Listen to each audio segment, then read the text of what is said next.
The story opens inside the heavenly demon cult's palace, where an older man apologizes as he reveals that the medicine won't work. You figure it would work because it's so rare. The cult heir warns that fixing this energy imbalance won't be a simple fix. It wasn't the doctor's fault. It was his own, since as a half-hearted student, his lower core was broken from birth, and because his body couldn't hold internal energy, he devoted himself to mystic arts to become the heir of the heavenly demon cult and repay his master's debt.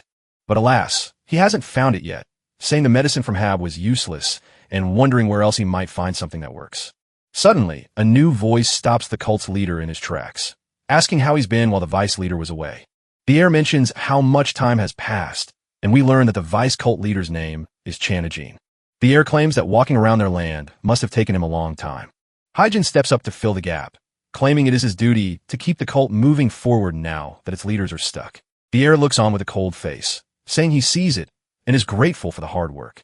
Back in his room, the heir says Snake didn't just take a trip to check on the people. He drops his cup and warns Hyjin to stop before doing something foolish, but suddenly a sharp pain hits his chest. He says he never expected that when he entered his own room, he would find himself aiming at him. Now he understood why the drink was so amazing, and as he crushed the cup, he called out to the people above to share a drink since he felt silly for drinking it all by himself. One of them shouts, "Attack," and they all spring down from the ceiling. The heir warns that bringing him this special drink is a huge error, since he is now hiding in his own rooms. 4 of them reach out to punch right through his chest, only to discover they've been fooled by his magic tricks. The heir crackled across the room as he showed a purple glow in his eyes, warning them that if they really wanted to kill him, they should have prepared much better. They quickly turned toward him, and, as he held out his hand, he told them he was just giving a warning. As he tightens his fist, he shouts that they aren't enough. Chains erupt from Spike, skewering his attackers instantly as more people emerge from behind him once the scene is set. He says that as his nephew, he feels let down by this situation, especially since it involves none other than Heine, while the other elders look completely shocked. Heine claims the crane's red beak holds a poison so fierce it could melt an ox with one pinch, yet he can't understand how the heir keeps laughing after taking a sip, calling him a monster. With bodies scattered everywhere, the heir jokes that if he were in better shape, he'd have made a hole in his own head, and Heijin sadly agrees that he too is disappointed he couldn't make his dreams come true.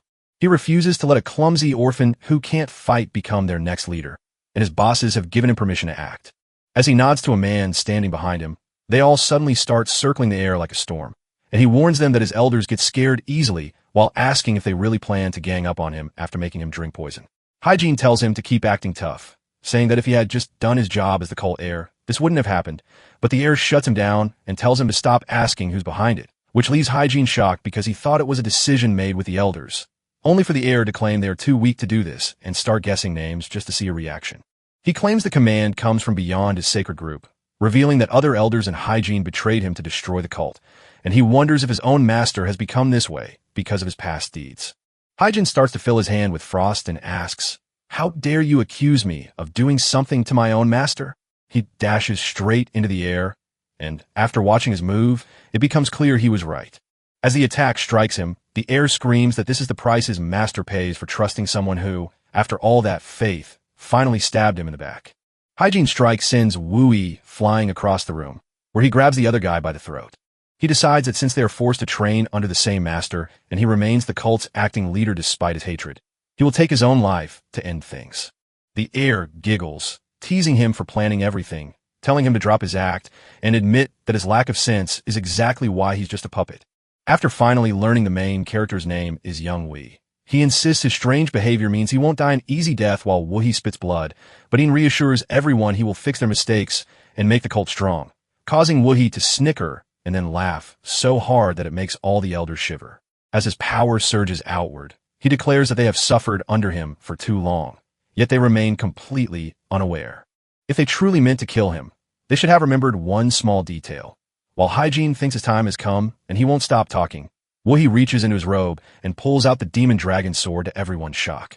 Hyjin laughs, grabs his sword, and warns that he won't let you pull off one of your tricks, not even as his last breath comes. The handle's tip flares with purple light, blasting an aura that throws Heine flying backward. Heine wonders if he has truly collected so much mystic power already. We poured every bit of his mystic power into the sword that holds the will of the first heavenly demon, and while he gathered the energy to defend against those laughable attacks, He was finally reaching the goal he had been working toward. The other elders start to panic, shouting that they must quickly use their inner power to block the attack. As the sword shoots up into the sky, Wuhi shouts that it's too late because they are doomed to die right here. The sword suddenly ignites a fiery power known as the soul-combusting hell flame art. Suddenly, a crushing weight settles over the room, sucking the light right out of the air. Some elders are blasted backward as if they vanished, and Hygiene screams Wui's name just as it's his turn. Outside the palace, it's so quiet that it feels like the very fabric of space and time is bending.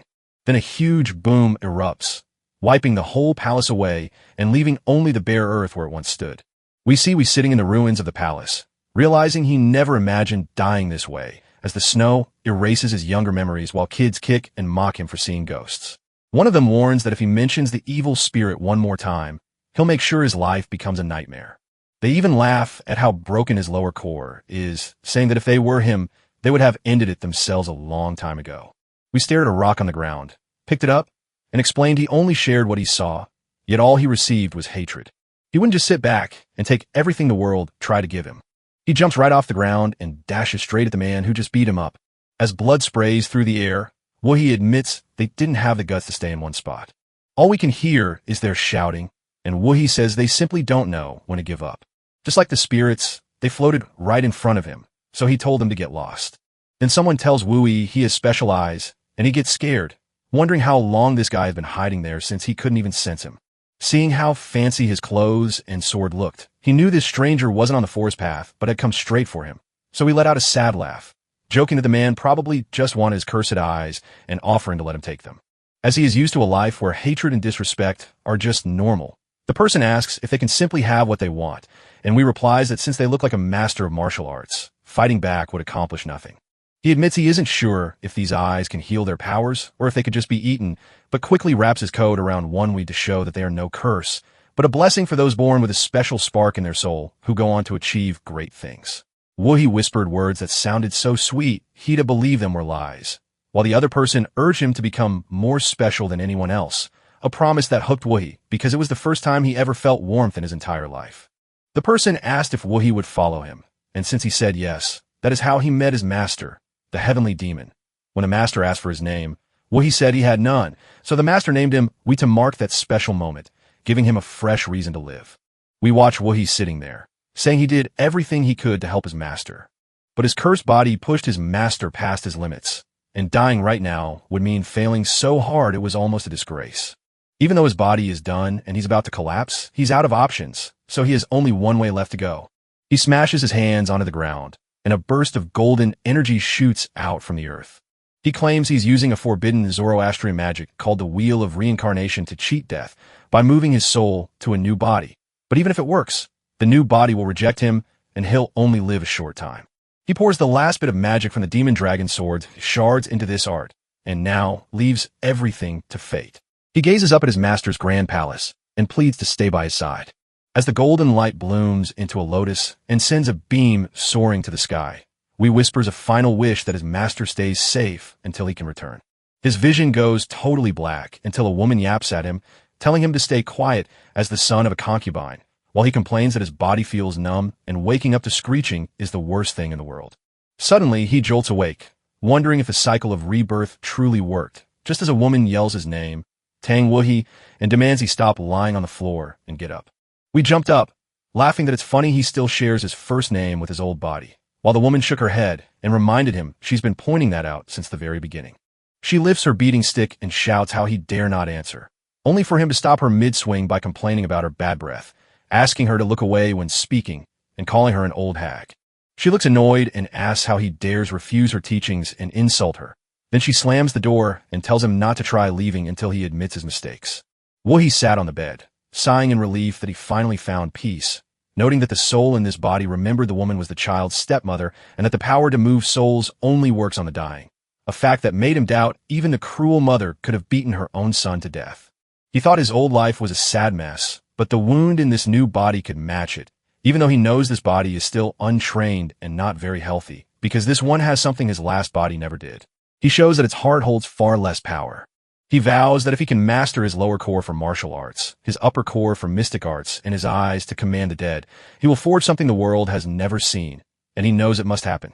Only then will he finally be strong enough to defend his master and show the traitors who tried to betray him and ruin his cult that they've picked a fight they can't win. He begins to explain that the Sichuan Tang family is one of Murim's 6 powerful clans and holds rule over Sichuan.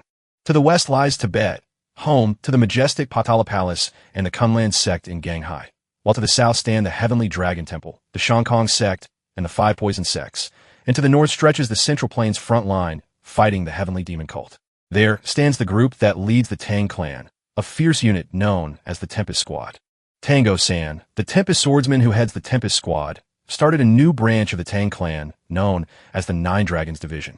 The Dark Supreme, Tang Moon Hook, gave this duty to Tang Hon because he trusted him completely. Hosen had 3 heirs, 2 legitimate children with his wife, the first and third born to them, and the second, an illegitimate son born from a drunken mistake with a servant who is now his reincarnation. Yet, as the patriarch's heir, he remains a strong contender. We hear a servant barking at him to beg forgiveness for bringing food into the White Pavilion, which the matriarch forbade, and we sighs in disbelief that even a servant is looking down on him while everyone else risks starving. So, he smacks a guy hard in the face, sending him flying right across the room. He snaps, asking why the guy is being so nice and giving advice, only to get told what the hell he thinks he's doing. He says that if he keeps acting up, he can't help but fight back, but when he looks up, he sees Woohee glaring down at him and gets smacked again, which makes him admit that if he keeps getting hit, he'll be in trouble, but he doesn't care and keeps repeating it until the guy is crying and apologizing, and finally, after slapping him enough, Wee tells Hyong Sam that he trusts him to do the right thing since he's his mother's hometown friend, hoping he finally understands how he feels. Hyong Sam promises that he'll never forget the kindness shown to him by him and the second madam, so he'll work even harder to serve them both. At the sight of their smiles, he tears up, bows deeply, and rushes out the door right away to get what they want. Woohee sighed, muttering that he couldn't believe his hand was already throbbing from just a few hits. He wonders just how weak the original Woohee was, thinking, not only is his body frail, but he also has no allies in the clan, partly because the matriarch bullies him. It's hard to move freely in the Tang clan, so he can only store up his inner energy to show what he can do, even though using his master's demonic arts clashes with his own orthodox training. And he wonders if there are still old enemies from the Tang clan hiding within the heavenly demon divine cult after 1,000 years. This will strain his upper meridian since his body isn't ready, so he takes the memory of filling that naturally large space and copies it from reality into his imagination to bring it to life there. When he opens his eyes, he realizes the strange space he sees is all his own doing, a creation of the ancient heavenly demon divine cult known as the Millennial Secret Archive. Luckily, the power of his rebirth didn't wipe most of his memories away. Given where he stands right now, the Venom Dragon technique is the only path that truly fits him. After the martial group of the Tang clan, masters of poison who were forced to flee their home, found refuge within a cult that adapted their forbidden techniques by swapping demonic energy for their own deadly poison arts. As the Tang clan battles the cult, some members of the orthodox side have learned to use poison in a strange new way. If he channels the dark power of the Venom Dragon, nobody will ever suspect him. The problem is that he must suffer terrible pain just to accept that dark power. To fix the poison, he has to eat a stronger kind of it. But now that he has used his upper meridian, his cursed eyes have finally opened. We see him grinning and asking someone across the room how much longer they intend to just stare at him. He admits that even though he was handsome in his past life, he still gets shy when people stare too long while talking to Heijin and the elders. Heine barks that everyone calls him crazy, yet he dares to drive the cult's vice leader into such a state. Even the other elders warn him that he must break those chains, or they will unleash a terrible fury he cannot survive. Woohee says he is overjoyed to see how everyone reacted. They wonder if his terrible nature was so strong that it even followed him into the afterlife. Woohee snatched the chains, warning that if they had enough to kill him, they should have braced themselves for the fallout. As he drags Heine down to the floor and tells them they already knew his power, he looks up to see a scary demon behind Woohee, and Heine wonders if this is truly the Phantom King's strength. Woohee warns that if he stays like this, he won't even be able to be reborn, and they'll soon get tired of waiting. Hygiene crashes to the ground, shouting that all he really wants is the truth. When Heine demands to know everything, Woohee cuts him off, surprised that he doesn't need it, only to tell him that many others are ready to share that information with him. He places his hand over Heine's head, plunging Heine into the sky where he screams until he turns into a glowing orb in Woohee's grip, a fearsome wraith sphere full of deadly resentment from the dead that now becomes Wuhi's food, and he swallows it right in front of the shocked elders while Hygiene's cries still echo from inside. He begins to feel such terrible pain that his whole body goes rigid, and everyone whispers that no one could possibly still be standing after eating that. Yet one of the guys reminds them he just ate the red beak poison and just shrugged it off. Wuhi reveals that since Hygiene became food for his venom dragon, he's now holding everyone as glowing orbs, swirling them and demanding they choose between obeying his strange association or being eaten, even as they beg to clarify that while the group has no name, its members are the real trouble. One elder insists they won't share any secrets and trusts that we will believe them. That we call the heavenly demons cult evil because they worship their lord as the true God himself. The old men who worshipped the heavenly demon as their god arrived to kill him, the young one, because he was bringing shame to their divine master. They were even more scared of the society's members than of their godmaster they worshipped. Wuhi said he believed they had just fallen for the tricks of the orthodox and unorthodox groups. He then spoke the word divergence, meaning that some humans had climbed so high into the sky that they became absolute forces of nature, like immortals or even natural disasters. The true bosses were even smarter than he had imagined. He chugs down every orb, refusing to wait for his body to slowly fight off the poison, and instead forcing himself to rush through it right now. Then the scene jumps 2 months forward to the Grand Matriarch's room, where she demands to know if they really haven't been feeding that filthy boy, while Hyong Sam insists he follows her orders, leaving her confused since she expected him to break and beg for mercy within just 3 days. A wild rumor spread through the estate that she'd killed him and swapped him for a double, and now the clan head is coming soon, leaving her terrified that if he heard this lie, she'd never be able to face him. She sighs and asks Hyong Sam if he found the documents Wuhi needed. He replies that he did, along with reports on the current state of the martial realm, particularly in the outer regions. She notes that he never cared about those things before and can't believe how much he changed in just 2 months, then wonders if maybe he found a new supporter. Even though he's a filthy bastard, he still carries the blood of the branch family head. If the boy impresses the clan head with his visit, his standing in the clan will become unshakable, though she wouldn't be shocked if a sneaky little troublemaker tries to use him for their own gain. She thumps the table hard and declares that only Yuk Chong can catch the clan leader's attention, shouting how dare they try to use that filthy scoundrel. Suddenly, someone knocks on the door and tells her that Yuk Chong has arrived, asking if he is done with his private training. Hyong Sam says he's heading out, and she snaps that he's better gone and to report instantly if that jerk tries anything again. When Yuk walks in to ask his mother if she's been well, she invites him to sit and tells him to take a seat while asking if he got what he was looking for. He says he might still need to get better, but he did manage to get the shadow key. So she says, "Well done. I knew you could do it." And then Yuk Chong mentions that he heard stories about the bastard on his way over and asks if he really hasn't learned to stop and beg for mercy yet for what he did to her.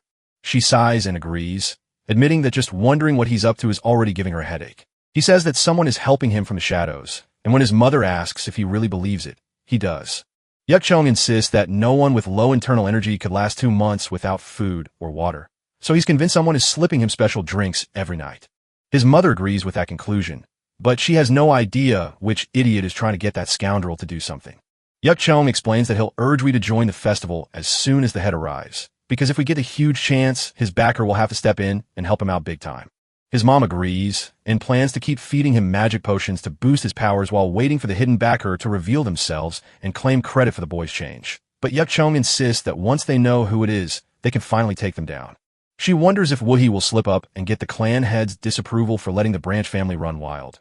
But Yuk Chong says the backers can't save him if he fails, and if he causes a disaster, she will step in to stop it like a protective older sister. Back in Wui's room, a purple glow fades as they mock him for being too inexperienced to achieve anything so quickly, but soon we jump to Wuhi talking with Hyong Sam, who reveals that the cult has been fighting a civil war for 6 years. Wuhi tells the story of how, 2 months ago, he asked Hyong Sam to bring him the latest news from the martial realm. He thought the wheel of reincarnation would take a bit of time, but it moved far faster than he could have imagined. When he heard it would take 6 years, a shadow of despair began to creep into his heart. Hyong Sam tells Wuhi that the terrifying heavenly demon has vanished, leaving them unsure if their master is still alive after the cult's wicked plan was supposed to bring him back. Even though there isn't much left, he still holds on to the tiniest spark of hope. He just wants to run all the way to the Tian Shan Mountains right now. But he is weak, poor, and knows too little, especially since we watch him struggle to master his fighting skills. He warns that those traitors will use every trick they know to find their master, so he must gather information that is just as good as theirs. It's also fate that the Nine Dragons division will be visited by Tonglan's Dark Sovereign Son, the head of the Sichuan Tang clan and one of the 10 Grand Masters under heaven, the Dark Sovereign Tangan Hyuk, who we've talked about before. People are whispering that the Dark Sovereign is going to build a brand new team of elite guards. If he can join that unit and tap into the Tang clan's information network, he'll have a much better shot at finding his master. A tiny spider waddles into view and claims he's finally about to master the 12 Fierce Tiger Steps. The 12 Fierce Tiger Steps are a legendary basic move among wandering fighters that lets you turn your whole body into a deadly weapon. We reveals that this is what he achieved after building his muscles to the breaking point, clearing his body's energy paths with the Venom Dragon style, and feasting on the glowing ghost orbs. Woohee worries that he'll have to swallow those giant pills again, but the tiny spider sighs and says there's no choice since the guards are watching too closely. We see that one of the elders has been taken over by the spider, and Woohee warns him that he'll turn him into a ball if he doesn't behave, but the elder begs him, saying he's done his best. We says okay and asks if he's learned anything new, like where the Dark Sovereign is now, but Spidey says he doesn't know the exact location, only that Yuk Chong has returned after finishing his training in seclusion. Woohee explains that it makes sense for him to come back soon because the Dark Sovereign is arriving, and she asks if that is all there is to know. Spidey then claims he caught them plotting together with his mom. Woohee nudged him to spill the beans on what Yu Chong and Sanong have planned. After Woohee explains the recap, he says they're just writing their own story by trying to screw him over when the Dark Sovereign arrives, thinking someone is secretly helping him. But he also notes that a recommendation for the special unit would be great. He scoffs, saying he didn't expect them to lay out their plans so easily, even though he hates that they want to humiliate him. Hyong Sam knocks on the door, and we invite him inside. He steps in with medicine, and while we ask what it is, Hyong Sam explains it's a gift from the matriarch. Though he recalls her saying no food, Hyong Sam insists she means for him to rest and regain his strength after his long struggle. But Woohee calls it an obvious trick and tells him to ignore it. Hyong Sam insists on watching him drink it, but Woohee just sighs and chugs it down, claiming that if the rumors are true, it's a madness poison he's already learned to withstand. As he sips the drink, he points out the white mountain herb, the soul-burning resin, and just a tiny bit of madness poison hiding inside. She added 5 essence powders to the mix despite their precious nature, knowing that a single sip just boosts your energy, but drinking it too often turns it into a poison that attacks your mind. We said the result was better than he expected, but he also noticed some toxic substance in the game. Spidey starts to get angry, shouting that she's lost her mind for feeding him that. We shushes him and says it's fine, but he has to figure out who her sorcerer really is. Spidey agrees and leaps out the window, while he puts the bowl back for Hyong Sam, wondering if she planned to drive him crazy before casting a spell to turn him into a puppet, and he starts to think about how good the sorcerer she hired really is. He tells Hyong Sam he's never touched a drop of alcohol and asks why he's still here, only for Hyong Sam to reply that the martial arts instructor he sent is already waiting outside. Woohee asks him just what he means by martial arts instructor. The moment he steps out, he meets his martial arts teacher, Tang Gon. Gon says he'll only be around for a short time, but promises to look after us. Woohee explains that this fierce warrior used to be a top elite squad member and a master of the Nine Dragons family. But now he's just an old man living like a hobo because he refuses to take another job. Gon says he's only been asked to look after him for 4 days until the clan head arrives, while Woohee thinks San Yong took him in just to save face at the event and plans to use magic to humiliate him in front of everyone. Woohee asks Gon what he'll be teaching him, and Gon replies that San Yong has picked out a special martial art just for him. Woohee asks what it is, and Gon warns her not to miss this again. Gon instantly dashes all around the training ground, leaving blurred afterimages of his speed. Wu Wai explains that his shadow step lets him move like a ghost, and after Gon confirms that Yurch Chong uses it too as the base for his shadow key, they realize it's the same powerful move. Woohee sighed, saying she was planning to make him look bad compared to her son. Gon explains that shadow step relies on moving silently and works best with deadly weapons and poison, but since he's left marks on the ground, Woohee just needs to follow them, and Woohee confidently expects nothing less from a warrior of the fear scale. Gon tells the boy that since he taught him the shadow step, he should do his best to copy it, and if he can't get it, he should go ask the righteous Wind Hall chief instead of him. We tells him he's already mastered the technique, and after Gon asks what he means, we repeats that he has it down. Gon scratches his head and admits he might not know it since he never learned martial arts, even though shadow step is a pretty tricky technique to master. Even the Wild Wind squad needed 10 days to master each form, meaning a genius like the speaker only took 5, so someone like we would need at least 3 months just to learn the basics. We winces at him calling himself a genius, only for him to shrug and say it's probably just how he sees things, while Gon insists that understanding the concept means he must keep practicing hard, but we insist once more that he has already mastered it. Qi gets frustrated that he can't master the skill just by looking at it. So he challenges him to a 30 silver coin bet, a huge risk for the homeless man since it's worth 3 months of his usual pay. Gon clears his throat and declares that Shadow Step is the very soul of the Tang clan's martial art, making any bet to learn it a foolish gamble. Wuhi chuckles softly, holding back a bigger laugh as she teases him about being a coward. Gon gets annoyed, yet Wuhi walks away to say he must be right, claiming the fierce Gale warrior took 5 days to learn it and calling him a genius, while admitting that for a man to back down like this is quite pathetic. Gon tells him to wait, reminding him that he is incredibly good at making people angry, and he'll take the money as payment for disrespecting the martial arts. Wuhi reminds him that since he agreed, he cannot go back on his promise. Gon challenges him to prove it, and right before he can react, we sprint past him. When Gon asks how, Wuhi just smiles, clutching his pouch, and asks what he plans to drink today, while noting how heavy it feels. Gon breaks into a cold sweat and whispers that there is no way this can happen. Gon accuses Wuhi of cheating and demands to know how he suddenly mastered the Shadow Step, while Wuhi insists he just learned it and asks if Gon thinks anyone could have practiced martial arts in secret beforehand. Gon admits it's true, but wonders how we managed to learn something so well after seeing it just once. We think Gon is stubborn and won't quit, so he offers to try again, but Gon refuses. We suggest he switch to a new martial art because sticking to one is boring, then mocks him about being a genius, while Gon retorts that his confidence must be tiny since the stakes are so low before heading to the bank to get money, which leaves me laughing to himself at how easy this is. As Gon walks away, he boasts that he knows even harder secret moves than the Shadow Step, and challenges Wuhi to keep up. Wuhi tells Gon that he must be confused, since not only did someone who never trained in martial arts master it after seeing it once, but that person also made him lose his money back. Wuhi admits he hasn't mastered martial arts before, yet he faced the absolute best fighters in the world when he was a junior lord, and even remembering their simple moves comes easily to him.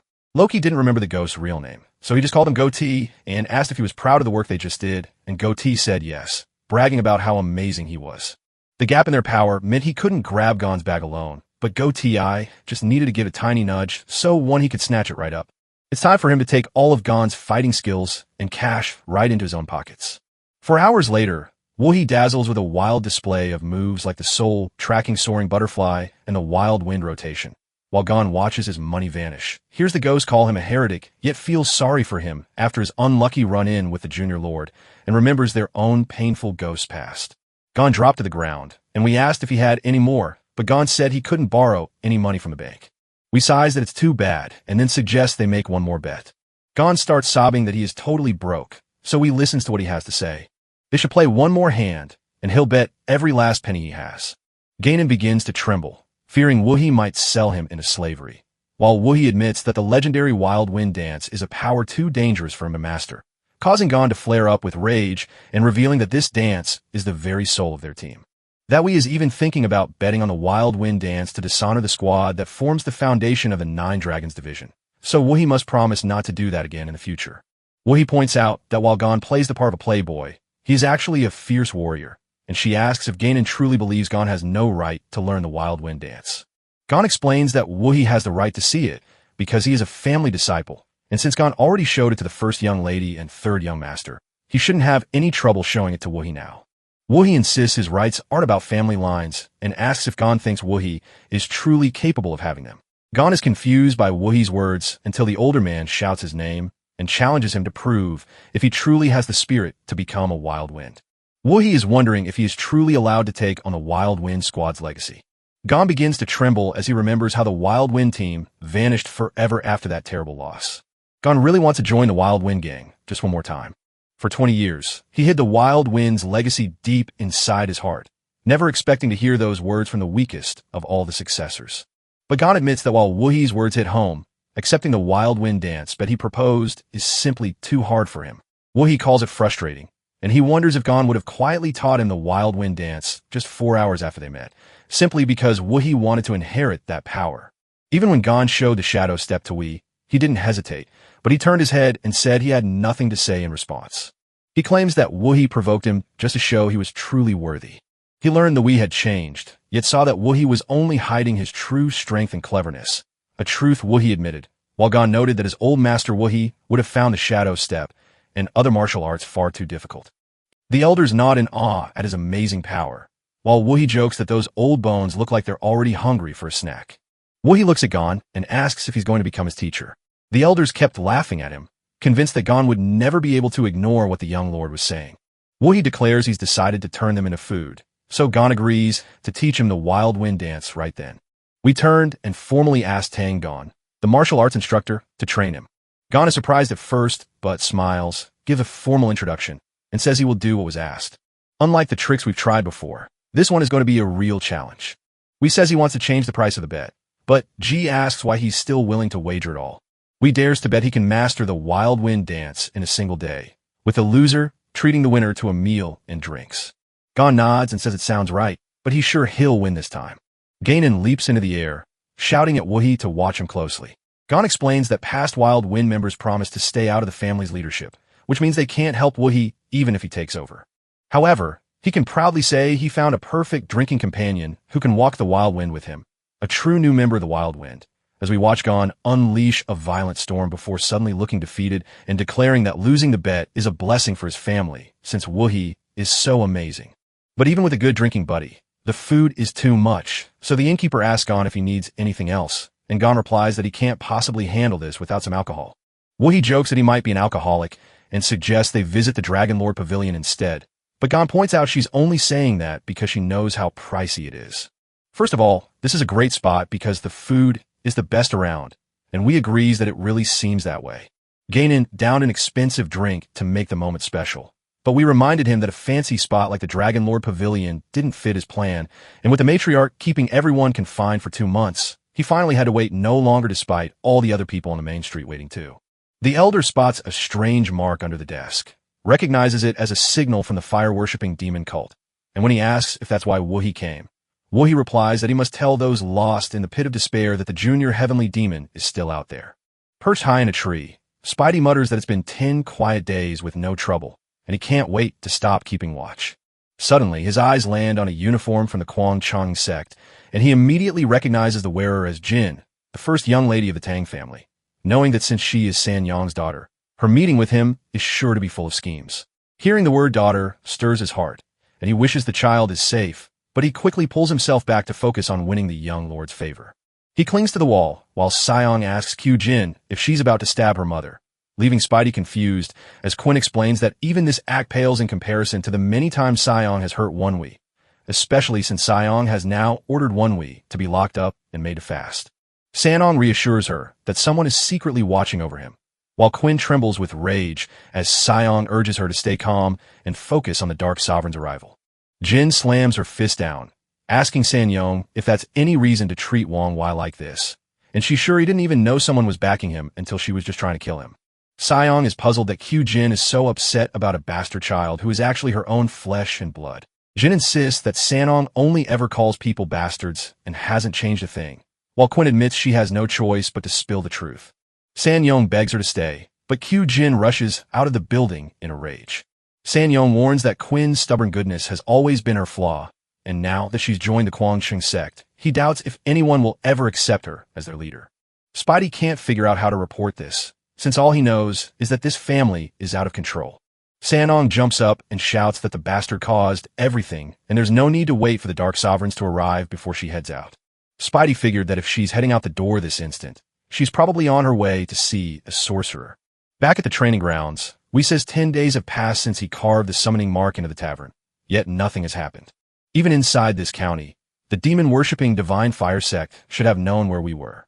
Either the contact pulled back, or they're stuck because something's holding them back.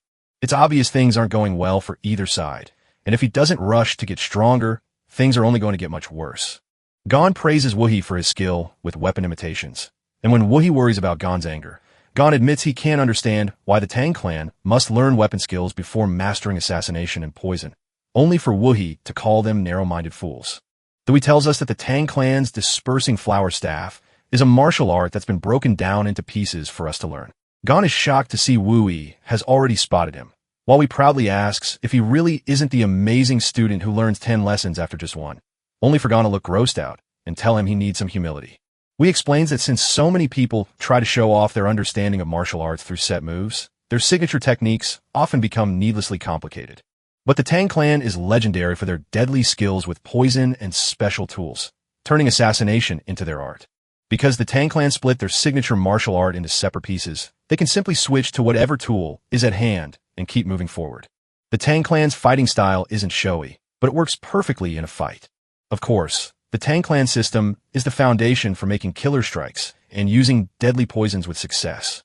But his master's legendary 9 swords, a signature technique he longs to master by splitting it apart, might become even more powerful if he blends it with the Tang clan's weapon arts. He's sorry to go, but the deadly arts of assassination and poison must wait for another day. Gon just wonders what Wei is planning and then tells him that Qin has arrived. As Wei's mind drifts back to the original owner's memories, he realizes his older sister is the only one who ever made him feel like family. She still haunted his mind, and even after he took over her body, letters kept arriving from her. Everyone felt a mix of worry and love, and he hoped Quinn would be okay with him. But he vows to become mortal enemies with San Yong and worries if Quinn will still stand by him. While Gon says we must greet the elders today and Gon will return tomorrow. Wu Wei sighed, admitting it would be tough to pull off and that he needed to wrap up his business before his older sister showed up, while Gon asked if this was the task we had planned to start today, only for Wei to claim it was already done. It leaps over to Yuchong to ask Hyong Sam if he's been following the pill-making method for the past 10 days. Hyong Sam nods in agreement, and Yuchong happily tosses him a bag of cash. Hyong Sam thanks him and dashes away, leaving Yuchong to ask Mu Yong if his only job is watching Wu, to which Mu Yong replies yes.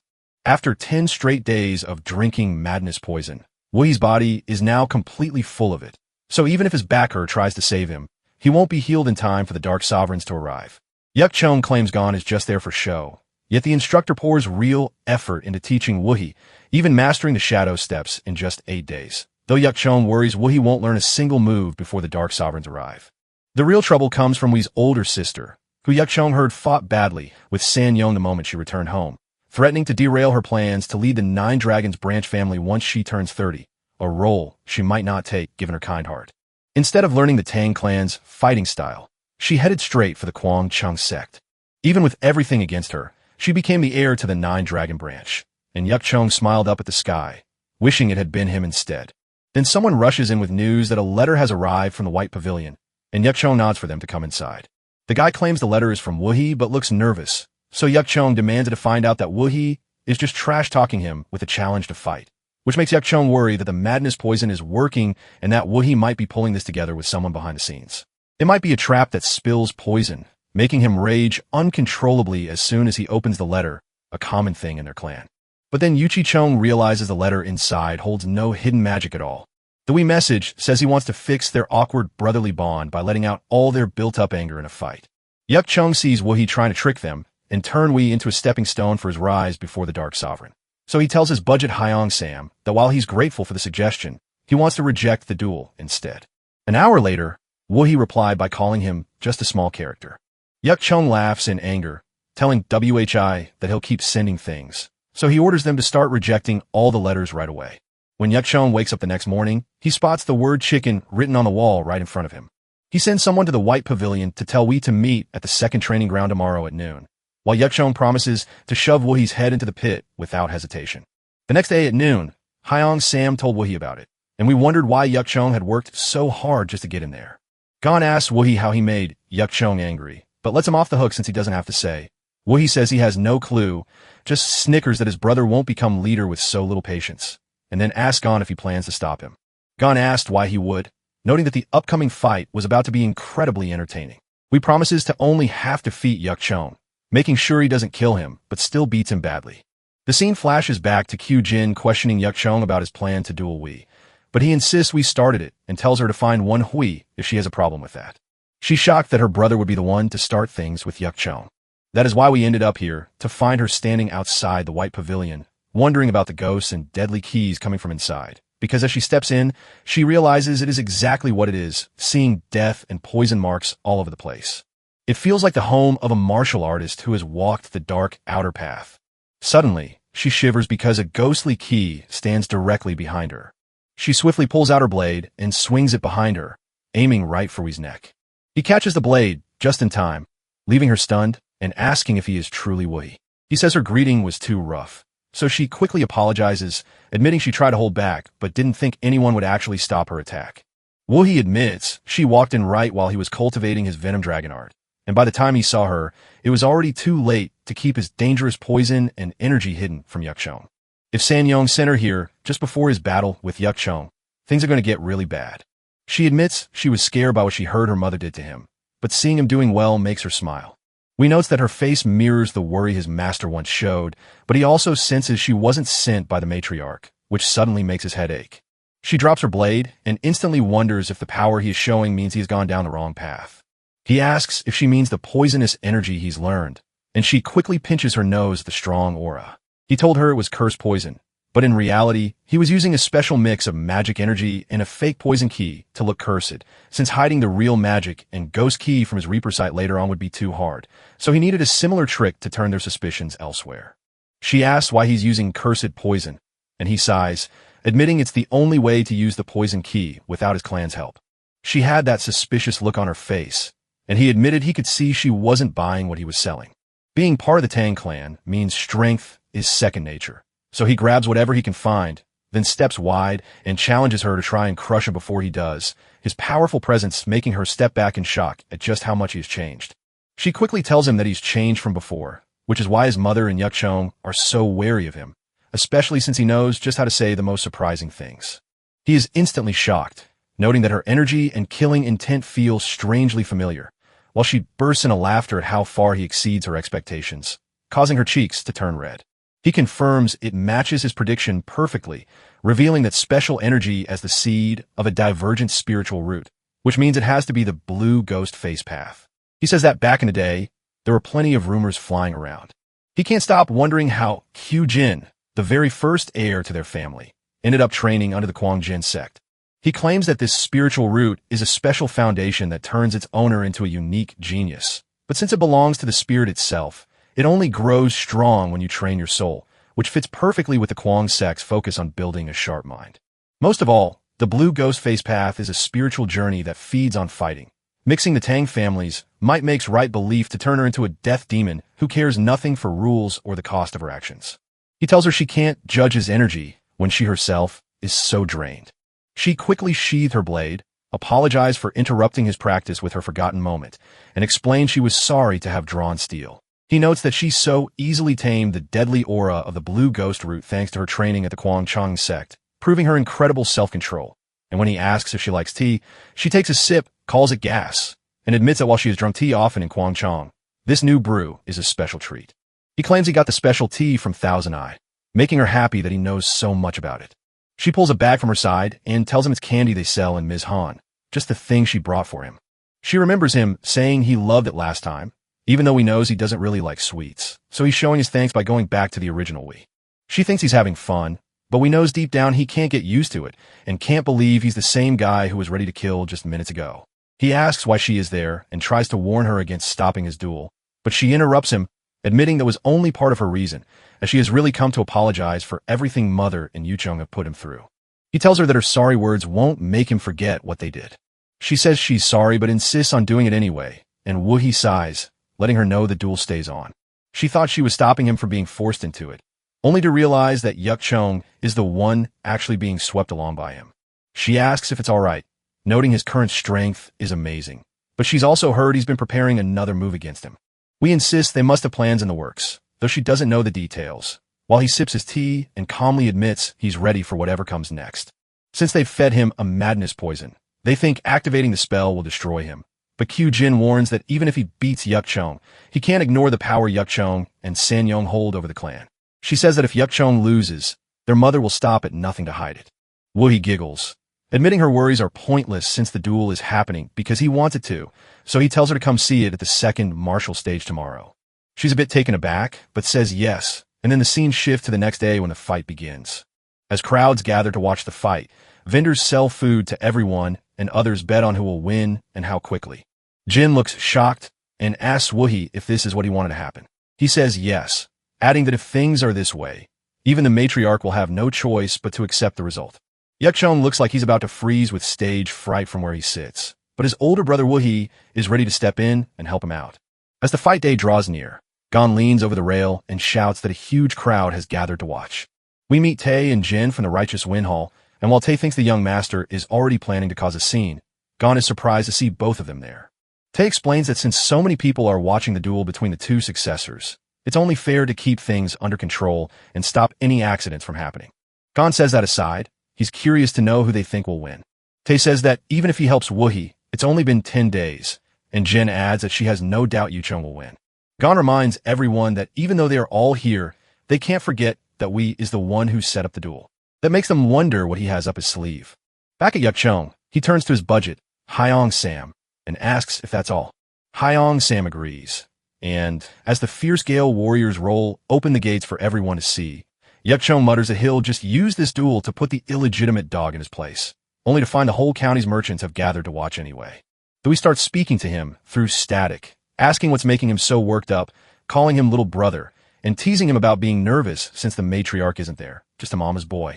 Then he tells him to bring his mother along, because his big brother is waiting for them. Yucheng gets angry and tells Wang Hai to quit before his bad behavior rubs off on him. Wuhi sneered and told him to stop, saying that mama's boy only listens to nice words, which made Yucheng shake with rage and scream at Wuhi to shut up. Wuhi keeps taunting him in a baby voice, shouting, "I told you to stop," which finally snaps Yucheng and makes him scream at Wuhi to call him an illegitimate mud. He jumps right up to the platform and yells for Wuhi to come out. The crowd was shocked to see Yucheng take the lead, even though he was the one who had challenged him. Wuhi climbed the stairs slowly, muttering that Yucheng was too easy to get mad at, which only made things simpler for him. They're about to face off in their big WWE showdown. Wuhi steps forward to introduce himself as a humble nobody from the White Pavilion, hoping their upcoming match will be a good one even without a fancy title. Yucheng laughs, teasing Wuhi for acting nervous now that he's finally on stage. Q-Jean sighed after watching, thinking that while she taught Wuhi how to use sound telepathy, Yucheng should have kept his cool. She listens as merchants whisper that Wuhi is paying respect while Yucheng isn't, and Q-Jin points out that this move has turned the crowd's favor to Wuhi, making him look like the one who accepted the challenge. Even though he feels sure of himself, Yucheng, the dark genius rising in the clan, is the real test that counts in the end. Yuk shoves Wuhi right in his face, mocking him for having nothing else to say, while Wuhi asks if that's all he's there for. This only makes Yucheng even angrier. As he pulls something from his uniform and complains about unknown tricks from Wei, things quickly turn against him when Yucheng tosses a smoke bomb onto the ground. Everyone in the crowd is baffled that he used that trick, and now they can't see a thing. Even we admitted Yucheng probably didn't expect a SmokeX screen bomb, and while it feels unfair, launching a shadow key into an open area without any cover was a terrible plan all along. Yucheng lunges to strike Wuhi from behind, but Wuhi vanishes into a blur of shadows and leaves only a ghostly echo behind for Yucheng to hit. Wuhi wonders if Yucheng has forgotten the technique Gon taught him. Yucheng spins around to strike Wang Hai again, but Wuhi zooms past him with a laugh, noting that Yucheng has clearly forgotten something, to which Yucheng replies that he never expected Wuhi to have already learned it, yet adds that even if his mother disagrees, he still carries his father's blood. He insists that Shadow Step is merely a technique that works hand in hand with the Shadow Key. As Yucheng steps into his fighting stance, he declares that he's about to show Wei what real Shadow Key looks like. He spins around the arena at a crazy speed, dashing everywhere just like Bellamy from One Piece. The Wei explains that this trick lets you melt into the shadows so no one can see or hear you. And while he gets why Yucheng is called a shadow genius, he isn't about to give up. Instead, after Yucheng hits one of his ghostly afterimages 3 times in a row, he just gets annoyed and goes back for more, only to find every attack landing on a fading shadow that keeps reappearing. Wei warns that Yucheng can't fool the Reaper's eyes, and his deadly plan is too obvious to hide. He could still feel him there, even without needing to use his senses. Tay is shocked to see Wu Wai moving with Shadow Step that well, and notices Yucheng has better control over his Shadow Key, probably because he trained away from everyone. Jin wonders if we will try to avoid the fight until things calm down, but Tay says that without a final move, Wei is just wasting time. Gon chuckles, claiming he taught Wuhi the finishing move, leaving Tay and Jin shocked as they wonder if he went beyond the Grand Matriarch's orders. Gon questions why they don't trust him, and they reply that he surely knows they understand him better than anyone, while the fog lifts to reveal sunlight pouring onto the fight, where Yucheng knocks out another Shadow clone and insults Wei, calling him an illegitimate rat. He warns that the Shadow Key is becoming harder to use as the smoke clears away. Yucheng dashes around the ring again, spinning and creating ghostly afterimages of himself, declaring that Wuhi can't dodge him as long as they are here, until suddenly many versions of him float in the air. He uses the heavy rain of pear blossom needles, like a heavenly lady scattering her flowers. Q-Jin spots the danger and realizes that Yuk Chong is trying to kill Woohee. With the needles drawing near, Woohee stays perfectly still and just smiles. He claims he wants to keep playing with Yuk Chong a little longer, but now it's time to stop the act. Suddenly, every needle shoots off in a different direction, as if the wind is shielding Wee like an invisible wall. The crowd stares in shock, wondering about the sudden gusts, but Q-Jin knows immediately it is the wild wind. She remembers the dance we did yesterday. Even though the poison ghost key blocked her view, she finally figured out that his new moves are the wild wind dance. Yuk Chong is shocked to recognize it and refuses to believe it, insisting that neither he nor Quinn could master it, and wondering how we managed it. Woohee laughs and says it's all thanks to someone who gave him a truly great martial arts teacher. He drops to his knees, vowing to show his thanks as he leaps into the air and closes the distance between him and Yuk Chong. Before Yuk Chong can even react, Woohee opens his palm to unleash a wild wind attack that smashes right into his gut, launching him through the arena and crashing hard into the nearby wall. We see him slumped against a wall he's even dented, and the crowd is shocked that Yuk Chong took a single hit from Woohee. For him to do that is such a crazy upset, since nobody expected anything of this. And when Tae asks Gon how he knew the wild wind dance, Wee just says he told them he had a finishing move. Tae tells Gon not to dismiss it, and Gon agrees, refusing to ask what others think or follow the old wind paths, even if things seem different now. Tae asks if he truly means Woohee has the same wind talent as the branch head, while Gon laughs and says that even though it could still use some work, creating a wild wind in just 10 days proves the kind of talent he wields. It may be too soon to decide, but watching him closely and asking for his agreement is worth it, especially since he's not sure if his promise to lead the Wild Wind Squad was just empty talk, and it's hard to expect less when he has such big dreams. Don is caught in a sudden gust of wind, confused by where he is, while he shouts to Q-Jin, inviting him to a duel even though his brother isn't the best fighter, because we would still love to see it happen. The crowd is puzzled over who she is addressing until they realize it's Q-Jin, and they remark that since they have finally seen her clearly, she must have escaped Ching Chong just in time for the Dark Sovereign's arrival, having gone unnoticed simply because so much time has passed. Some say they're hoping to watch Woohee's Wild Wind dance clash with Q-Jin, the top prodigy from the Sichuan clan. As the crowd cheers that this performance will be on a whole new level and feels incredibly lucky, they begin chanting her name until she starts to feel uneasy. Jin says things are heating up, and Tae asks Gon if he thinks we has a chance. Gon admits he isn't skilled enough to face her and wonders what he was thinking. Beating Yuk Chong will boost his place in the family, but knocking out Quinn could make him the next boss. But if he loses, he'll make his sister the star of the day, and Quinn knows it's a bad move, so she sits there wondering what he's thinking, feeling that while she wouldn't care to save face if no one were watching, doing so now, with everyone looking, would stain her clan's reputation. The blue ghost face Rude asks why she is being so kind, reminding her that he started the fight and that she has been itching for a battle all along, so she should just follow her instincts. She covers her ears, shakes her head, and says no, insisting that the Wii has been pushed too hard and that she must protect him even if it hurts the clan's reputation. Woon Wee asks her to stop overthinking and reminds her that it's just a friendly game meant to be fun. That realization hits her instantly, and she darts past him, shouting that she's been holding back all this time. Everyone cheered as she stepped onto the stage, spun around, and introduced herself as a monk trained for 5 years in the ways of heaven and earth. Yet she humbly accepted the Thousand-Petal Beauty title given by the martial world and declared her hope for an honorable duel. Woohee does pretty much the same thing she just did, telling her not to go easy on him. And as everyone starts cheering, they agree that the duel is now official. He notes she looks happy. She admits it's been ages since we've seen her blush, and she confesses she hasn't felt this excited in forever. He notes that she seems a little too excited, and when she asks how she couldn't be, her dear Woohee wants to duel his big sister just as we see her sheath hit the ground. Wee nods, steps into his fighting stance, and asks if she's ready. She agrees with a nod as the blue ghost face route begins to grip her, and she charges forward, shouting that it's time to start. He asks for a 3-second head start, then uses the cutting north winds technique from the wild wind dance to block her strike and send out a powerful shockwave. She watches him use that same bare hand he used yesterday to stop her sword. She steps back and says this finally lets her swing as hard as she wants. She plants her feet firmly and darts forward, cackling that he didn't need a head start since he told her not to go easy. So Woohee agrees she's fast and splits a shadow after image into 3 clones to try and throw her off. She can't believe he's using Yuchi Chong's technique so well after just seeing it, but she quickly dismisses the other images to focus on Wii, calling it still too unfinished. And as he blocks the powerful strike that pushes him back, he steadies himself and wonders when Ching Chang's sword style became this violent. She admits this isn't the Ching Chong swordsmanship, but since he's hiding the energy he showed yesterday, she'll keep her secrets too. As she laughs, he decides to show her by activating his aura and unleashing the Ghost Dragon release, a deadly technique fueled by the Venom Dragon's essence that makes the air glow purple around him. Her eyes sparkle with excitement as she declares what she truly wanted, launching wind attacks and raising her blade while a blue ghost in the reflection grins wildly, seemingly possessed and eager to fight. We says the air has totally shifted now.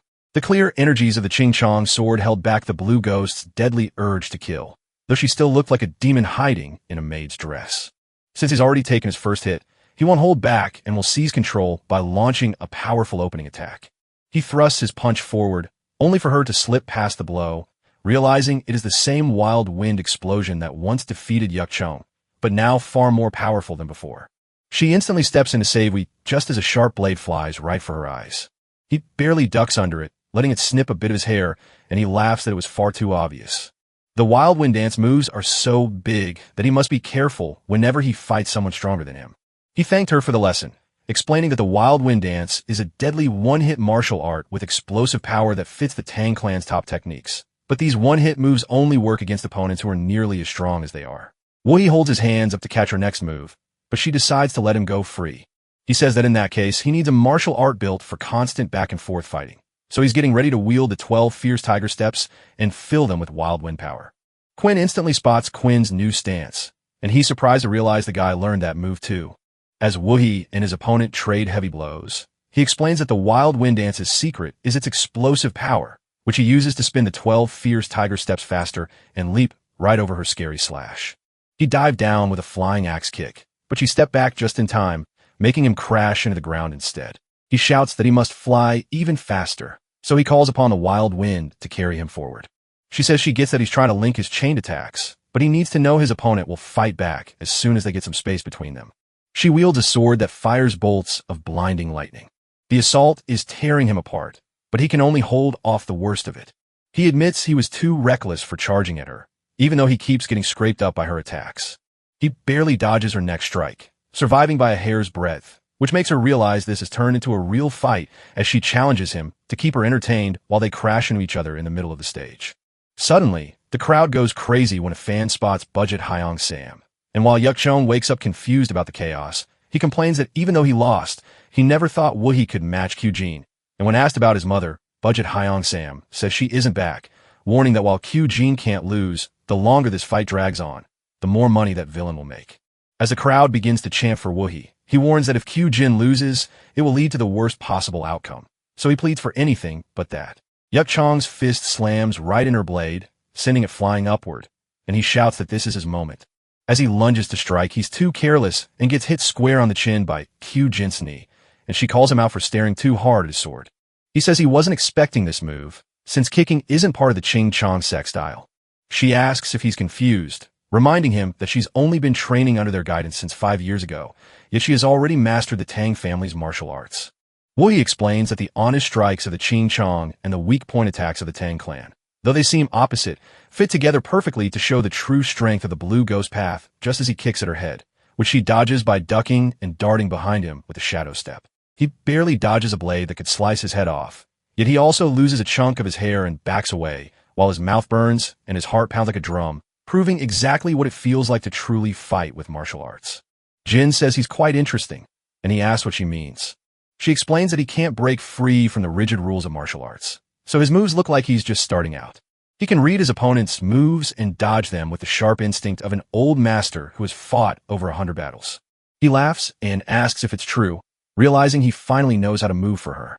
Even before he had inner energy, he learned to read his foes and dodge deadly blows just to survive among powerful masters. But after gaining power and turning to dark arts, he forgot those lessons and smirked, claiming they won't change for martial arts either. She gets excited because he seems different and says his new look shows he's got a fresh idea to try. She leaps through the air, spinning like a dancer, excited to see the brilliant idea they came up for her precious wand. Now that she's right in his face, she tells him to go ahead and show her. As he reads her mind and realizes she isn't aiming for his vitals, knowing her love for a long duel plus his own restraint has made her careless, he begins to prepare his hand for an attack. He thanks her for her kindness, but like a splitting tiger's claw, he grabs the chance and sends her flying back. She looks a little let down, admitting the attack wasn't bad, but noting that it's still just the same old thing. But then she notices the wind she just deflected is swirling in front of Hui, pinning her in place and stopping her return flight. She bursts out laughing and asks if he has already mastered the art of commanding the wind. Hui winds up his fist for the final strike, and Jin sees that it's truly dangerous. She raises her sword to block, but the strike is so mighty that the moment it hits her blade, a massive shockwave erupts, shaking the entire arena and the ground beneath them like nothing they've ever seen before. Gon, his friends, and even Yuchong and everyone else just stood there, mouths open, unable to believe what their eyes had just seen. After striking a cool pose, Hui stands up and looks over at Qin. It goes back to Gon and his friends watching the game, who suddenly turn around confused as he asks what they want. Then they start worrying about Qin, and he wonders if they didn't just see what happened.